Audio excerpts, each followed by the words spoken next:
In the heart of New York, where football is more than a game, it's a way of life. Welcome to One Jets Pod.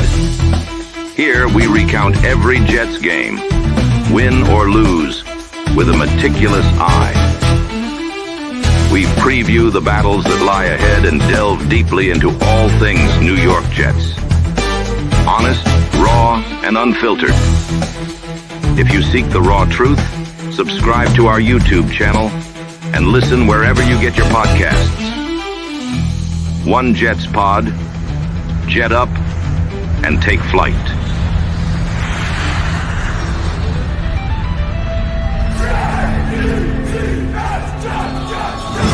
Welcome to Jet Life Stadium. Hit it!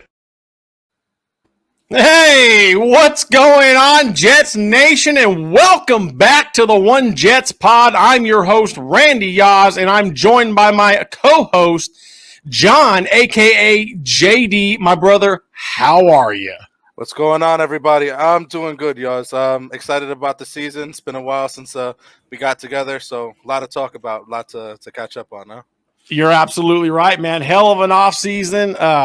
We're getting ready to preview week 1 against the San Francisco 49ers. But before we do, make sure to hit that like and subscribe button. Make sure to smash that bell notification so you stay updated every time we drop a piece of content here on YouTube. If you're listening on the audio side of things, make sure to listen all the way to the end. And thank you for listening all the way to the end. Now, let's get into this, shall we? Yes, sir. Let's kick it off. I mean, there's only one way to kick this fucking show off, dude, and that's Mr. Holdout himself, Hassan Reddick. Brother, let me get your thoughts on that before I get into it. I mean, what the hell? What the hell? What the hell? Yeah. I mean, first things first. Like, anyone trying to say that this is somehow our fault, JD's fault for not, signing him before the trade. Wow. You don't make a trade with someone if there's not some kind of underhand. I think we said it in the past. There was definitely something going on there, Right. like a predetermined, like under the table kind of agreement. Mm-hmm. So big deal. I definitely don't blame JD. Definitely blame the agent. I don't even blame Hassan Reddick. I mean, a little tidbit. You know who his agent actually is? No. Think of one of the players we just got rid of about a couple years ago, who was a headache for us, had all this potential. We loved him, but was just a pain in the ass. Who do you think? One Jamal Adams? Not a Jamal Adams. That's an excellent player. Not Jamal Adams. Elijah Moore. Yes, Elijah Moore's agent. He is the same agent as Elijah fucking Moore. And this guy, wow. He definitely has a vendetta against the Jets. Yeah. Trying to remember his name now. I know he works for CAA. He's definitely the guy that dropped that little nugget to The Athletic. Oh, they're in disarray over there. Fucking, I can't even right now. Yeah, disarray. Real quick, I'm glad you said that, man, because I tweeted this out. This is a copycat lead, a copycat league. Mm-hmm. And when we go ahead and decide to shit all over the rest of the league and kick everybody's ass, I bet you next summer everybody's going to want to be in disarray, dude. Oh my god! Like, come on, man! Like, disarray. Apparently, and because one guy decides to fucking hold out. He wasn't even part of this fucking defense, dude. We haven't even had a top 5 edge rusher on this team since Robert Saleh's taken over, and we've had a top 5 defense the last couple of years, or last year and going into this year. I think the only time we've been lower than the top 10 defense was 2022 when he first came on and installed his system. And we haven't had a top 5 rusher on this defense, so we're 2021. But no, man, disarray. I mean, the guy we just got rid of, whom we all wanted to keep, was Bryce Huff, right? Bryce Huff, and he was undrafted. Where did he come from? John Franklin Myers, another guy we were very upset about losing, undrafted. Yep. I mean, I don't know what anyone's thinking about. Oh, because Rodgers made a plan to go on a trip to Egypt before the mini camp schedule comes out and can't change it because how much money would that be? Anyone who's ever flown on a plane before knows cancellation fees don't exist. You just lose your money. Yep. But the agent's name off the top of that, just remember, Tory Dandy. from C. Tory Dandy. Yes, Tory Dandy. Tory asshole. Yeah, he's giving him some bad advice. I mean, how much is he? $5 million now we're at? Almost 5 million. And he's only getting 14 this year? He's gonna, and he's And gonna. I don't even know if that's fully guaranteed. It's not. So the Jets offered him a fully guaranteed version of that. And how much guaranteed? Fully guaranteed. If I remember hearing, they offered him 14 fully. Might be completely wrong, but my understanding was they were willing to. I'm not no insider, but basically everything that I saw, they were willing to offer him a fully guaranteed version of the 14 million. If anybody knows for sure, let us know down in the comments. We could be wrong, but if that's what the Jets offered, man, I'd fire my agent right now. I mean, he wants security. So I get it. He's an older guy. He wants some security. He wants to be paid in that $25 million range. And he knew coming here that we weren't going to do that for him. I mean, his press conference, everyone's like, oh, he was neutral in his press conference. No, he fucking wasn't. He was excited to be here. He wanted to be here. He saw the potential him being a part of this defense could be. There's no doubt in my mind. He, as the player, wants to be here. Right. A lot of these players put all of their faith in these agents that don't always have their best interest. Right. This guy definitely wants to rake in a payday himself because what is it like? What's that? Whatever his fee is, he's looking and salivating on a new fee, new contract, new fee. And now he's got him putting out workout videos, dude.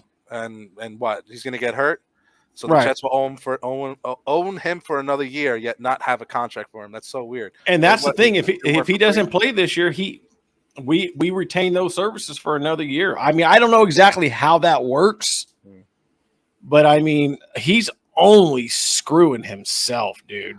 And then that trade was definitely, it reeked of desperation.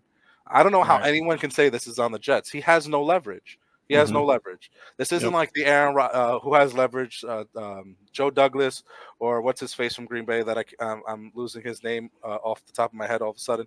But this isn't like that. This isn't a leverage argument. The Jets had all the leverage. From the moment the trade was, the Eagles had the leverage before they traded him.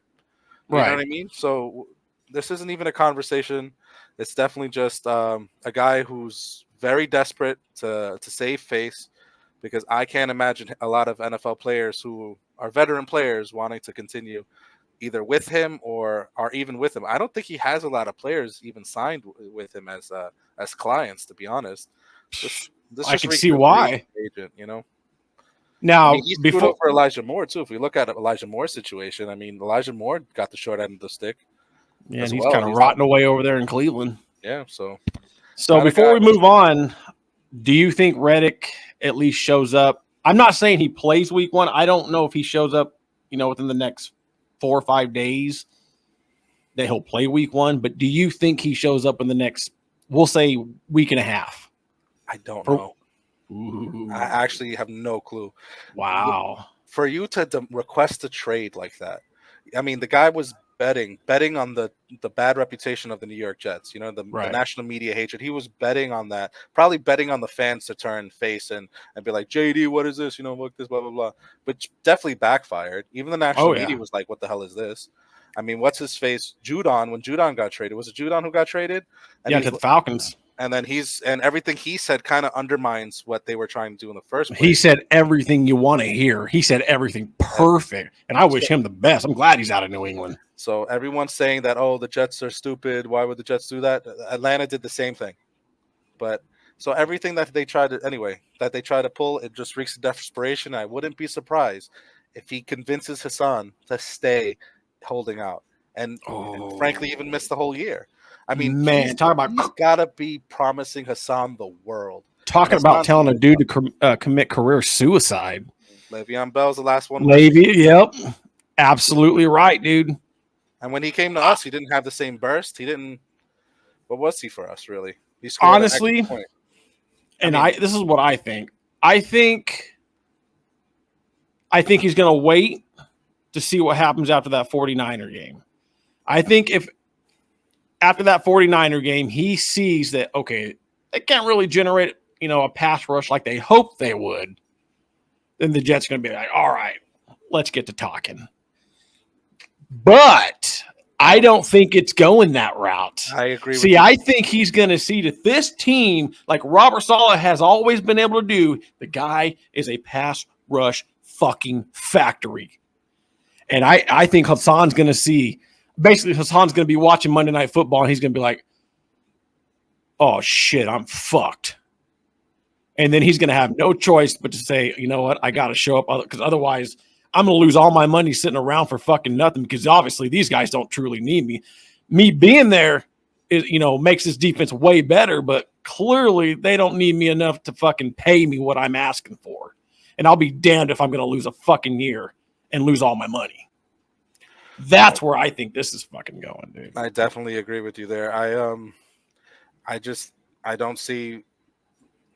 Look, I would be really concerned if we didn't have any standouts at camp. I'd be really concerned if those, guys, even the beat who repeatedly bashes the shit out of this team, is not throwing up the doom and gloom and the dumpster fire rhetoric that they always throw up, that they even threw up last year. I mean, if we had a problem at pass rush, we would know about it by now. Absolutely. I think we found some gems, which I know we're about to get into, and I think, Hassan, it's going to blow up in Hassan's face, but really Tory Dandy's face. And if I was anybody who's anybody, if I was a player, if I was CAA, I'd cut ties with this agent. Oh, 100%. This guy is assassinating the careers of his clients. He does not have. I got a feeling we're gonna see fallout one way or another after the Monday Night Football game ends. Yeah, perfect segue, brother. We're gonna talk about the training camp standouts. Now, the guys that I at least want to focus on right now and this is freaking unheard of, man, especially for a team like the New York fucking Football Jets. 3 undrafted free agents make the final 53. Well, those guys are Eric Watts, Braden McGregor, who's I think is going to be a bad son of a bitch in this league, and also another guy I think is going to be and one of my favorite standouts all camp long, calling him LT3, Leonard Taylor III, man. What do you think of these guys? I mean, all of them had what, second, third round draft grades? Mm-hmm. Maybe I think LT3 maybe had a little higher. I think he had some issues though with like getting in trouble or something. Yeah, character issues. But yeah, it came to talent. These guys were cream of the crop. I don't know if maybe the draft people didn't really need pass rushers like that. Sometimes the draft is funny with the way things fall. Sure, absolutely. But no, these guys are monsters. These guys are monsters. Big time. And they're hungry. They're pissed off, and you can see it in the way they rush. I don't want to put too much stock into preseason, but the way that they looked in preseason, man. I mean, if we were just riding with those 3 and Leonard Williams, I think we'd have a strong line. But the fact of the matter is they're additional pieces. You know what I mean? Right. Almost luxury pieces to add to that line. I expect Brock Purdy to be on his ass a lot on Monday. I 100% am with you right there. Like you said, these guys aren't expected, to be ballers right off the bat. But the thing is with these guys is they don't have to be. They're not coming in to be, every down guys. They're going to be situational guys. And I think that's going to help them. It helped Bryce Huff. Maybe I'm not expecting to, make, like I said, have major impacts this season. I expect them to contribute. I expect them to do their jobs, but I don't expect them to be these, right out the gate, maulers and ballers. If they are, holy shit, that'd be great. And we'll really know Hassan Reddick's fucked. But I mean, to get all 3 of these guys undrafted, I mean, it's crazy, dude. And the fact that they even made the top 50, or excuse me, the top 53. I think, and we'll touch on Leonard Taylor here because he's really the only guy I know a lot about as far as, had some character issues coming out of college. I think JD just sat him down and said, hey, man, I get it. We all have our ups and downs. But you come here, you come in this locker room, you're going to be surrounded by brothers, people who care about you, coaches who care about you, players who care about you, teammates who care about you, staff who cares about you. All these people want to succeed. They want to see you succeed. And I think this is the perfect locker room for guys like this. I'm not saying these guys are bad kids, especially Leonard Taylor. I'm not saying he's a bad kid. Like I said, we all fuck up. And I'm 40 years old. I fuck up sometimes still. So I think this is the perfect locker room for these guys, especially Leonard Taylor. And like I said, I expect them to contribute this year because this defense, I got a feeling, is going to be special, man. I agree. I completely agree. I mean, the fact that you have 3 undrafted. Look, Robert Saleh, this is his final year as the Jets coach if we do nothing. Sure. He is betting his entire career. Everybody's fucking final year. Yeah, I don't know about JD. I would be surprised. That's fair. JD, That's fair. That's fair. I definitely think he'd probably get another go at it. But 3 undrafted free agents. I mean, if they were shit, if they were bad, I can't imagine anybody not ripping the shit out of us right now. Oh my God, look at the Jets. Look at how poverty they are. They have to go 3 undrafted free agents. They got no one to play their fucking line. Those narratives aren't out there right now. Right. And this is the Jets. We know the media, the national hatred of this team for whatever reason. I blame Super Bowl 3 and I'll always blame Super Bowl 3. But no one has that narrative. And to me, that's very telling. And I don't think that Robert Saleh is an idiot. Well, he may not be. He may be. But I don't think he's an idiot when it comes to the pass rush, like you said. I think we're producing pass rushers at a exponential rate. It seems like every year we're pumping out another guy that we're letting go, and the fan base is getting tight that we're letting him go. And then, holy shit, we got this guy. Oh, look at this guy. Where did he come from? And then, oh my God, we spent how many years trying to find guys like this, and now all of a sudden we're a fucking factory. We're pumping them out. First, Jonathan after John, Abraham? John Abraham leaves, goes to the Saints, and then we have nobody, and now. Every summer, you need a pass rusher. Bam! Look at the Jets. Yeah, just trade one. Just trade for one of the Jets pass rushers. There you go. And we don't even trade them for high picks. We trade them for what, 3rds and 4ths. So, like you said, I fully expect the defense to be prime time worthy. And whether if we have Hassan Riddick, the only way to go up from there is up. You know, it can't get any worse. We haven't had in the entire training camp. So right, I'm pretty excited for them, to be honest. So before we move on, let's stick right here in training camp still. Let's talk about the superstars. Honestly, they all look fucking good. Breece Hall. They look pissed. I mean, Garrett Wilson. They've all put on muscle. Let's start there. They've all put on muscle and look like fucking freaks. And Aaron Rodgers doesn't even look like he's going to miss a beat, dude. And his arm, did you see a couple of those fucking throws? They weren't even like he was trying, dude. It was just like he was playing football. He was playing football. Oh, uh-oh.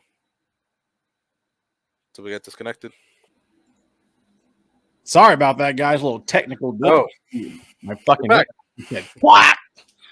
So, anyways, we're talking about the superstars on this team, and they look phenomenal, man. I mean, I was completely amazed, just by everything I saw in training camp by these guys. I mean, granted, they didn't play in any of the games, and I'm glad they didn't. I didn't want to see any fucking starters playing this preseason. I've kind of always been like that for, well, I wouldn't say always, but I've been like that for a long time now. I've been like that since last year, since 4 plays. I don't blame you. I don't blame you, dude. But I'll tell you what, where it counted in these joint practices, these starters look good, dude. I mean, granted, we played against some, shittier teams, but we dominated like we were supposed to. I mean, the Giants are supposed to be a powerhouse defense, so you know what I mean. And we made their garbage their this year, their star cornerback. We made them look pedestrian. I mean, they look pissed off. They look like they're sick of the bullshit. Look, whether or not they want to be Jets, they are Jets, and many of them, it's obvious that they have a camaraderie, they have a connection. They'd rather be here than here together than elsewhere apart. I mean, you can see that with just if you look at X. And you see the back and forth between the players on X. Yeah, you know what I mean. It's a close locker room, games, man. Yeah, So they're pissed. I mean, you could say all you want about the Jets organization as national media outlet and say all this stuff, and you could praise the players individually. When you bash the Jets, you're bashing these players. Right. And these guys are winners. They all came from winning organizations, winning teams, winning programs rather. And you can't tell me that doesn't like take a toll on Oh, your. hell yeah. And these guys want to shut everyone the fuck up. They weren't here for Sam Absolutely. Darnold seeing ghosts. They weren't here for the butt fumble. They weren't here even, they weren't here for shit. Many of them were freaking in elementary school, maybe. Last time we went to the playoffs. So these guys are done. These guys are Yep. absolutely done, and I think they're gonna set this league on notice. And frankly, I don't want JD spending any money on anybody else. I want to keep our big four. I want, you know what I mean. Actually, I won't lie. And I love him, but JJ, I'm okay with losing JJ. Do not lose Brees Hall. Do not lose Garrett Wilson. Do not lose Sauce Gardner. You know what I mean? Those guys, and don't, not at all. Don't ever say that again. I love JJ, but he's the one. If we I'd can't rather keep lose all Will four, McDonald. well, for sure. I'll be honest. And hopefully he breaks out this season. I have nothing against Will McDonald, but I can't imagine.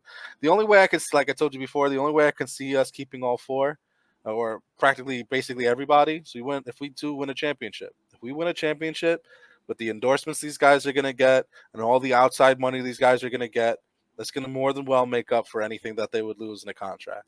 And a lot of these under the table deals and stuff that they're going to end up getting, you know what I mean? These guarantees by some of these pretty rich Jet fans who are going to be like, yo, man, it's buying a part of my business. There's going to be a lot of double dipping and conflict of interests going on if we win a championship. And I think that'll keep these guys around, because winning a championship here, where else do you need to go? What more money do you need to make? You'll never spend a day in your life on food. If you win a Super Bowl as a Jet, you're a legend. You're never spending a dime for any time you go out to eat. You want to go to Six Flags? That the guy behind the counter at Six Flags is buying your family's ticket. Sauce will never pay for fucking pizza again. Ever.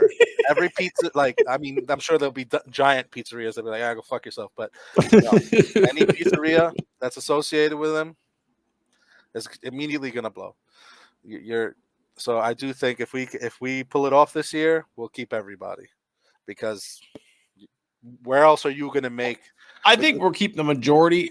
I think though, the odd man out of the whole group will be Brees.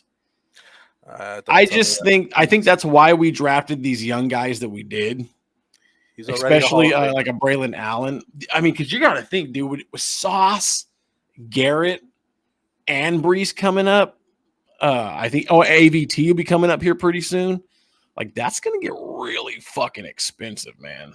But if we win a ship, we'll make it work. There's no doubt in my mind. If we win a ship, we'll make it work. Because also these guys are. But that's the thing. When you win a chip, that's when you lose guys. For everybody else, not for the Jets. I'm telling you. Like you're talking about the. I mean, I would say the Browns are more downtrodden than we are, but not in recent memory. You know what I mean? They're more respected than we are now. But you're talking about a franchise like us. Nah, why would you go anywhere else? You're never going to make the notoriety like you are nationally unless you go to the Cowboys. You know what I mean? For what? For $10 extra million when you could recoup that in endorsements in a heartbeat? I can't. I honestly can't see us losing very many people if we win it all. And then you're going to have Aaron Rodgers. You're going to have the ability to sustain your legacy. Like the legacy. You don't think Rodgers retires if we win a Super Bowl? No. Really? I don't think so. I actually think he does. He has the opportunity to win another one. If he wins another Super Bowl, he's in the conversation for greatest of all time, but only in the conversation. He wins 2 with the Jets at the end. I don't know. You win one with the Jets after already winning one. I think you are in the conversation. I think you are. You're never going to surpass Brady and Manning. But one championship with the New York Jets is like 4 anywhere else. You would think, but not with the national media. But if you win, who gives a fuck what they think? Rodgers, believe it or not, definitely does, and I understand that he says he doesn't, and he probably doesn't. But at the same time, of course he does. He's into that kind of thing, that back and forth. He's interested in what people say about him, and And I guarantee that if he wins 2 Super Bowls at the twilight of his career, well, that's 3. I already puts him over Manning. That puts him in the conversation automatically with Tom Brady, and puts him in the conversation with Joe Montana. Man, back-to-back Super Bowls. And then for the Jets, that's and the end of his career. It's not like Brady when he went to Bucks team where he was fully healthy and you expected Brady. No one is giving Rodgers a fucking shot. I think Rodgers, if we win a ship, a lot of them are calling him washed up. They're not even putting him in the fucking top 6, top 10 of quarterbacks now. No, he wants one and another one, and I wouldn't be surprised if I want those too. Somehow pull off back to back. And I'm not trying to jinx us, but this is just hypothetical. If we got high expectations now, bro, the shit. To try to three-peat, if we end up going down these roads, he's giving us 3 more. I think unless it's catastrophically blows up in our face, I think he's giving us 3 more years. At least until I think he's giving us till 45, but we'll see. I mean, Brady retired at 45. What kind of conversation is that if Rodgers can outlast Brady? TB12 diet? How about ayahuasca diet? You know what I mean? Oh man! All right, we're ready to move on to the next segment. As we exit training camp, and now this is something we don't always get to say. This team is fucking healthy, baby. I almost don't even. I know. But we gotta bask in this shit, man. This is why I'm so happy. And this is why I think Robert Saleh is kind of like turning that corner. Like he wasn't playing nobody. I mean, we had a handful of starters, guys that, like Joe Tippmann or something that, kind of need to get the yips out, Will McDonald and all that, get acclimated. But for the most part, no, I mean, hardly any starters played. So, I mean, we're going into week 1 fully healthy. I mean, outside of Hassan Reddick, we got the full squad, brother. Yeah, I mean, we got Mike Williams coming off. He's been doing team drills. Yeah, that's huge. Having Mike Williams back for week 1. They didn't even think he might not even be back for week 1 originally. Honestly, sorry, guys. We're healthy. Let's keep it that way. Knock on wood. That's it. All right. We're going to move on to the next segment, folks. Quickly moving on. So we're going to move on to expectations. So I'll start with mine. I mean, straight up, dude. I think this is a 12 to 13 win team. And on a really good year, 1 more win, we'll get 14. I definitely think no matter what, whether it's 12, 13, 14 wins, we will win the AFC East. I know I've been bullshitting saying Super Bowl, on X and, doing this tedious kind of shit here and there, but I don't know if I'm 100% thinking, we're going to get to the Super Bowl. We're definitely, I think, a contender, but the AFC is stacked, man. So if we could just get to the dance, it's like we say on our baseball program and our baseball page or whatever, just get there because anything can happen, once you get there. But I definitely think this is an AFC championship team, AFC East championship team. Definitely going to the playoffs. I think they'll be honestly one of the top 2 seeds. What do you think? Well, magic number is 11. That is the highest win total the Jets have ever had. That's the Super Bowl winning season. That's 2010. I think we break the 11 win record. I'm going to be honest with you. And I know even before I didn't want to talk about injuries and I'm a little weary of talking about this right now. But no, this is a Super Bowl team. This isn't arrogance. This isn't, homerism. We're Jets fans. We have no faith whatsoever, ever. And even when we do have faith, it blows up 4 plays into our faith. You know what I mean? Yeah. So, yeah, if there's one fan base that is the least fucking delusional, I'd say it's ours. And and if there's one fan in that fan base that's the least freaking delusional, it's me. And we would have to pull off. We would have to shit the bed the way we shot the bed in January of 2011 against the Steelers, where we let them score 24 unanswered points. And Sanchez doesn't run it in for a fucking touchdown when the seas parted right in front of him. So honestly, that is the only thing, in my opinion, that stops us from winning a Super Bowl. Is we would have to shit the bed that badly. Dare I say it? Tyrod Taylor could win the Super Bowl for us.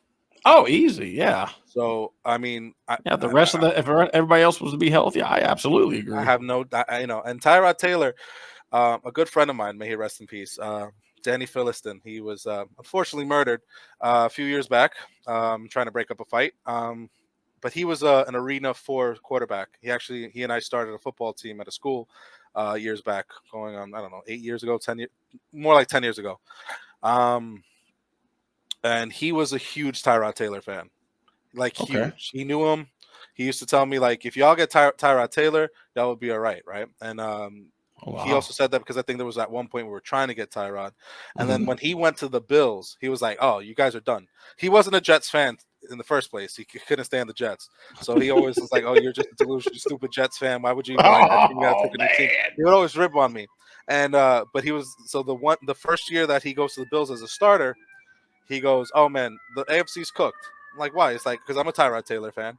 And like I knew nothing about Tyrod Taylor, and everything I knew was through my friend my friend Danny. And but I always think back to that. Every time I watch Tyrod, it makes me think of my friend. And I always think back to the praise this guy showed. And honestly, my personal opinion, my friend Danny should have been an NFL quarterback. And that kind of also shows the dichotomy with sometimes talent just doesn't take you there. You know what I mean? Sure. Your priorities aren't where they need to be. And absolutely. You know what I mean? He was making money. He was a professional quarterback, but he was more on the arena level, lower arena level. And he definitely could have gone. In my personal opinion, he was that good. That he played for the Pharaohs or something like that, Arena 4. But so I think even with just, sorry to go on that tangent, but even if for some crazy way we lose Aaron again, that does not stop my faith that we're a Super Bowl team.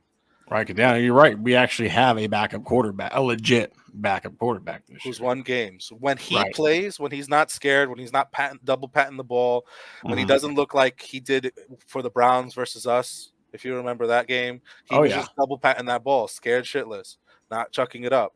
When he chucks that ball up, when he plays free, and he's got the guys around him to do that. You know what I mean? Sure. So I think honestly, I think we have the ability, and this might be a little bit of bravado or delusion right now. So I'm gonna call myself accountable. Martinez. Here we go. So I watch the UFL. I know you know that. I know some of the fans out there who like us know that I'm a UFL guy. I'm a Battlehawks fan.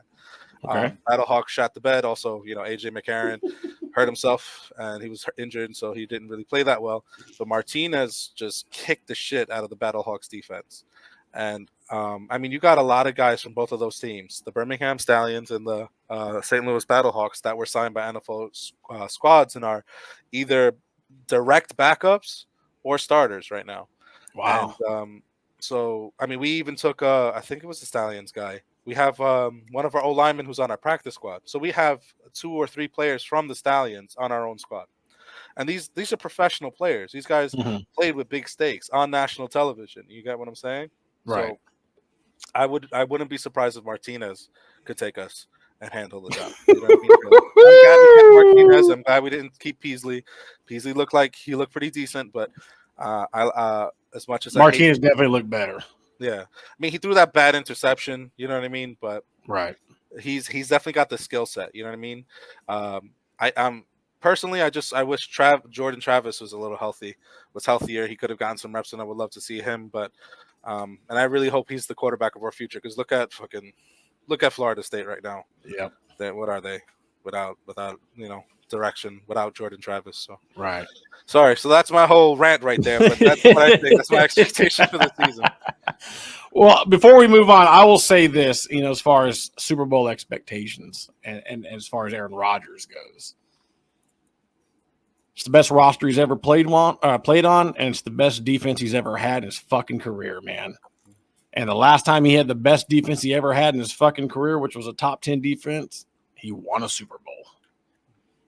And it's weird. It's like the stars are lining. And this team is better than that 2010 Green Bay Packers team. For sure. Right now. Much more talented. And, absolutely. I was thinking about that because Clay Matthews just got inducted into the Packers Hall of Fame. Yes, he did. And he gave that little shot at, not a shot. I mean, they're friends, but that rib at right. Rodgers. I mean, I don't know. Take a little dig at him. Make a little poke fun. I don't know. I feel really, really good about the season, but I'm also a Jets fan, so I feel really, really horrible about the season. Because I'm like, how the fuck is it going to off my face? It's a little mix of both, always. Yeah. So I'm actually trying to be as pessimistic as possible, so that way, the energy sways in the positive direction. You know what I mean? That's kind of how I've been trying to be all off season with this team, man. That's why when everybody was, oh fucking JD, oh shit, now fire his ass. I'm like, no, just stay the course. I believe in the man. I made a fucking video on our channel specifically dedicated to him. I better not fucking turn on him just yet. Anybody wants to fucking fire? I'm sorry, he's not perfect, but no GM is. You know what I mean? Every GM is gonna botch this, miscalculate here, whatever. Name one GM in the history of the New York Jets who's built a roster like this from the ground up, the right way, the way we always say we want it. And we never do it. We're going to build from the draft, and we're going to build through the trenches, and we want people to want to be here, and we're going to be the one that that teams want their players, and they're going to trade for their players. We're going to do this. We're going to be dominant in trades. Name one GM who's ever fleeced one team, let alone 3 or 4 teams already. Name one GM who is. I'm sorry. There's nobody in our history. Weeb Ewbank wasn't even this good, and he was the GM and coach of the freaking Super Bowl team. So, yep. All right, time to preview Week 1. The New York Jets heading out to San Francisco, California. It's actually Santa Clara, California, to take on the San Francisco 49ers. Man, I am pumped up for this game. I mean, right out the bat, right off the shoot, man, we get one of the best teams in the NFL. I mean, if we think we're going to be one of the best, if you're going to be the best, you got to beat the best, right? Defending NFC champs. Who better to be the litmus test than the guys who won the NFC last year? Mm-hmm. I'm really hoping I can see the game live, and I have to rewatch it because some of the games are going to be like that for me this year.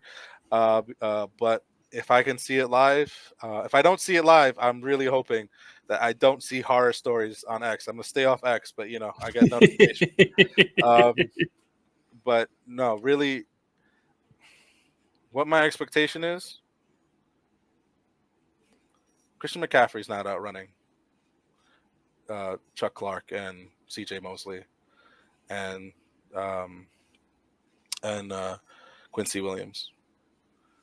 Ayuk is not getting a pass sauce, and even if he does get a pass sauce, Adams has shown. Right. The guy hasn't really been practicing. He ain't getting pass sauce. I mean, he's not. I mean, look, if you remember Revis, and we've had these situations with these types of holdouts. Let's look at Revis. What did Revis do week 2 in 2010? Pulled his hamstring. Yep. On Moss, and Moss mossed him. Yep. You know what I mean? As much as we love Revis, Moss mossed him. I mean, I don't see Brock Purdy. I see Brock Purdy having a horrible day. And it's not even because I'm like, oh my God, the Jets. No.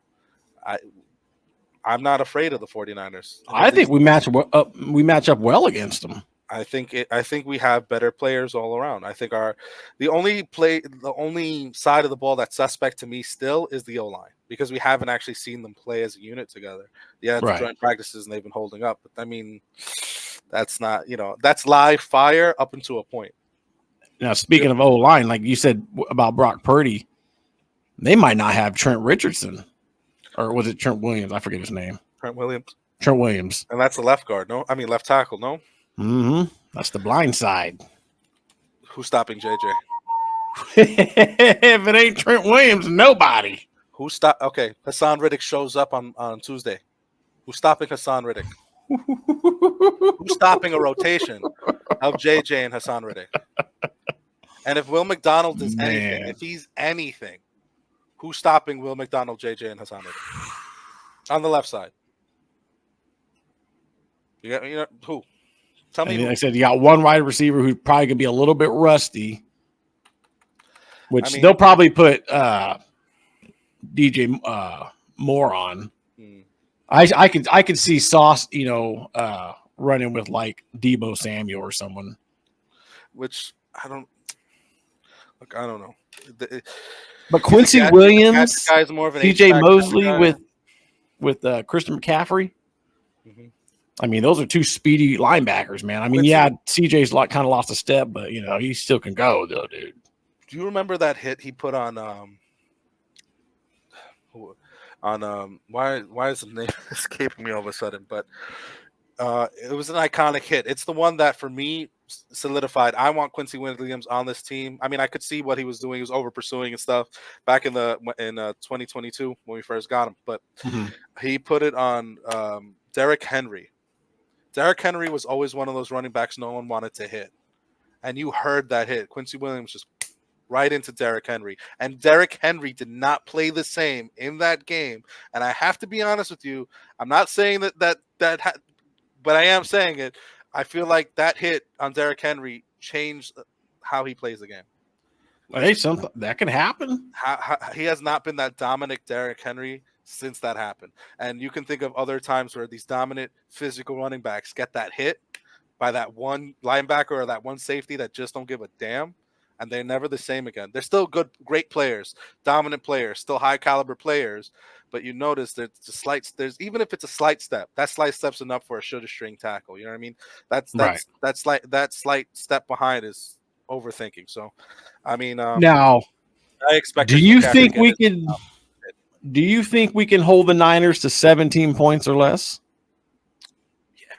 Yeah. No, really? I think so. But remember, this defense, even last year, granted, they had to kind of play beyond themselves sometimes with this fucking way this offense played. But they gave up 20.9 points a game last year. Dude, if we can even if we're right there, man, with a guy like Aaron Rodgers, we're probably going to score at least 21 points a fucking game. If we can do that, we're not going to lose many fucking games, bro. I mean, let's just look at history. They couldn't put up that kind of numbers on Kansas City, really. I mean, they did. I'm trying to remember the score. Was it like 24-20 or something like that? 23-20? I'm double check right now. 2024 Super Bowl. It's just so I'm not talking on my ass. Okay, they put up 22 points on the Chiefs, and the Chiefs defense. What was it? It really wasn't all that last year. I'm not trying to. Sam Darnold. See, Zach Wilson looked like he was a Pro Bowler against that defense, and against the Texans defense too. Holy shit! And you know what? We smoked the fucking Texans. Grant, I know CJ or Stroud, yeah, went out early in that game. But their defense and everything, like they're trying to say their whole team's better than our fucking whole team. That's bullshit. Like we owned the fucking Texans last year with Zach Wilson. And CJ Stroud is no joke. No, he's a good quarterback. But the guy does not know his football like that. I mean, every time who did he put over Sauce? To the disrespect. But no, so I expect to win. Or I expect a close loss because we're rusted or something. Tip ball at the line gets intercepted and ends the final drive. I'll be honest with you. I expect us to be kneeling in the victory formation at the end of that game. And I don't know, something about that. And again, just not trying to jinx us, but I have this, it's just a feeling. And I had the feeling that Rodgers was going to get hurt last year. So, you did? No, last year I did. I was like, I sat down. I'm like, oh my God, he's going to get hurt. And because I was getting distracted, I had to get up from my seat. I'm like, watch him get hurt right now. Oh, fuck. And then boom, he was. So I'm not saying I'm a psychic or nothing, but I have a feeling we're going to know before the end of the third quarter, this game is over. And with us, having ending the game in victory formation. I think that'll if that comes to pass, we're setting the tone for the entire season. Oh, for sure. I mean, you go Monday night, week 1 into San Francisco, Santa Clara, whatever, and smack that fucking team in the mouth. Yeah, newsflash to the rest of the league: Jets are coming. And we're pissed. Fucking pissed. Sick of this nonsense. And like the Niners fans had pointed out, yeah, Aaron Rodgers is 0-4 against the Niners in the fucking postseason. But let's look at his numbers. The Packers never lost those games because of Aaron Rodgers. You see the points those defenses gave up, though? And how many of them were last-minute drives where Rodgers didn't have a chance to answer? Abso-fucking-lutely, man. So, I mean, I think we win this fucking game, dude. I think it's going to be a little closer. I do think we give up a little more than 17 points. I think it's going to be one of those 24-21 kind of like Greg Zuerlein. Like it's tie game, toward the end of the game. Rodgers marches down, and fucking seconds left on the clock. Greg Zuerlein goes out there and we fucking end it, dude. But I think at the end of the day, I think we're winning this ball game. I mean, I got to be honest with you. I don't see a team on our schedule that scares me. There's not a single team on the schedule. Who? Outside of San Francisco. And maybe the Bills in Buffalo, whatever. Bills Even that doesn't scare me, though. Bills and Dolphins, maybe. Like, dude, maybe I'm super stoked we get the Dolphins in fucking December and January. Oh my God! Yeah, so we're. But no, honestly, there's not a single team on the schedule that scares me, and can't remember a time where I can say that. If we get the Niners out of the way with a W, I mean, the losses we're gonna have to be self-inflicted wounds. The hardest part of this schedule, dude, is 3 games in the first 10 days. After that, it evens out and we go back. It gets normal for us. Although we don't have a fucking bye till week 12, I think it is. Holy shit. But yeah, dude, if we can weather the storm, at the beginning of the season with 3 games in the 10 days, because it's Monday night, then it's the fucking Tennessee, and then it's turn around to go home to fucking take on New England on Thursday night. So if we can weather that and then get that little mini bye, that they always get, after the Thursday night game, dude, we could start this fucking season 3-0, dude. Like you said, there's not many teams on this schedule that fucking scare me, dude. Yeah, Jets, they're probably going to lose a game here and there that, fluke, something happens, or they just don't show up one week. That sometimes, I don't give a fuck who's on this team. Sometimes the Jets are going to jet. Yeah. Teams that just happens. Why I'm not predicting an undefeated season. No. That's why I don't even want to go like to 14 games, 15 games. I'm like, all right, pushing a little bit. But 12, 13, 14 maybe. But I'm right there that between 11, 12, and 13, dude. So, and I think, like I said, it starts Monday night with San Francisco. I think we're going to start off 1-0. I'm getting ahead of myself. I honestly think I think we're going to start 3-0. Tennessee ain't beating us. New England sure as fuck ain't beating us, especially at home. Definitely hoping for that, honestly. So 1-0, week 1, New York Jets, 24-21 over the San Francisco 49ers, man. Any last thoughts before we get on out of here, brother? No, that's it. Looking forward to the recap with you after week 1, and hopefully I'm right, and hopefully the score is 27-14. Ooh, man, could you imagine not even getting San Francisco to score 17 points? That'd be so fucking great. I mean, that'd be dominance, dude. That'd be just us showing our dominance. Brock Purdy on the national stage. Brock Purdy leaves the game. Brock Purdy leaves the game. Not injured. I'm hoping like he gets benched. No, he's not because he's playing bad. They're trying to protect him because we're. It's gonna be like one of those situations. CJ Stroud him. He's getting a little cocky, folks. A little bit. Hey, fuck it. We're too damn good. Get a little cocky. I don't give a shit. But hey, ladies and gentlemen, thank you again for checking us out here on the One Jets pod. Before I get out of here, I want to let everybody know you can check us out on here, or if you want to search on YouTube, the Unfiltered Sports Podcast. I'm going to be part of that on Tuesday evenings. We're going to do a show Monday at 3 p.m. Eastern, or excuse me, 3 p.m. Pacific, 6 o'clock Eastern. And then going forward, it'll be 2 shows on Tuesday nights at 7 o'clock Pacific time, 10 o'clock Eastern. We're basically going to be doing a prediction show and then a recap show of the entire NFL. It'll be me and 4 other guys, Todd Fox, Dominic Lorenz, who you remember from this podcast from last year, and our good buddy, Matty Matt. So again, check us out here on the One Jets pod for the Unfiltered Sports Podcast show. Again, thanks for checking us out here on YouTube. If you've listened all the way to the end on the audio side of things, thank you so much. On behalf of JD, I'm Randy. Thanks for checking us out here on the One Jets pod. Jet up and take flight. Let's go.